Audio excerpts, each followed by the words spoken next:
राज्यर बीजेपी सरकार खलिकोट निर्वाचन मंडलीर वरिष्ठ विधायक श्री पूर्णचंद्र सेठी को गंजाम जिला योजना कमिटीर अध्यक्ष भाव नियुक्ति प्रदान करिथिबारु खलिकोट निर्वाचन मंडली बीजेपी कर्मी और नेता मानक महल में विपुल उत्साह और उद्दीपना सांगक खुशीर माहौल देखा मिली। खलिकोट विधायक श्री सेठी को खोर्धा और गंजाम सीमा नारायणी छक ठारू खलिकोट और पुरुषोत्तमपुर ब्लॉक और एनएससी हजार संख्यार शुभेच्छु और समर्थक नारायणी मंदिर जाई पूजा अर्चना पर खलिकोट अभिमुखे विशाल बाइक शोभायात्रा बाहरी।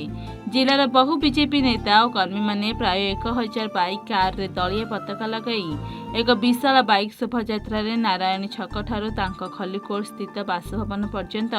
पाछड़ी नहीं। रास्तार लंगलेश्वर भेजीफुट केशवपुर प्रभु छक मानकरे विधायक को पुष्पमाल्य और उपढौकन दे स्वागत जणाइबा सह संबर्धित करथिले। उक्त बाइक रैली रे वरिष्ठ बीजेपी नेता अरुण कुमार पंडा, राज्य बीजेपी ओबीसी मोर्चा उपसभापति कालूराम महाराणा, प्रदीप्त कुमार पट्टनायक, निरंजन नायक, पद्म सुबुद्धि, मंडल सभापति मिटू स्वाई, पंकज माझी, आत्मा अध्यक्ष दामोदर महापात्र, अटल युव बाहिनी उपसभापति शुभजीत कुमार, राज्य बीजेपी अनुसूचित जाति संपादक मनोरंजन बेहेरा प्रमुख उक्त रैली रे अंशग्रहण करथिले। जोटिकी गंजाम 13 जन विधायक अच्छा अतएव जिलार जो जिला प्लानिंग कमिटी मत चेयरमैन करमर प्रिय मुख्यमंत्री श्रीयुक्त मोहन चरण माझी एवं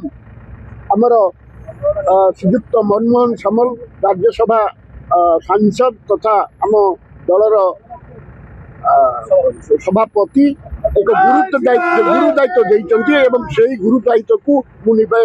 प्राणपण चेष्टा चैलेंज सर ये बहुत बड़ चैलेंज रही आशा करुच्ची चैलेंज को निश्चित भाव आम अतिक्रम कर।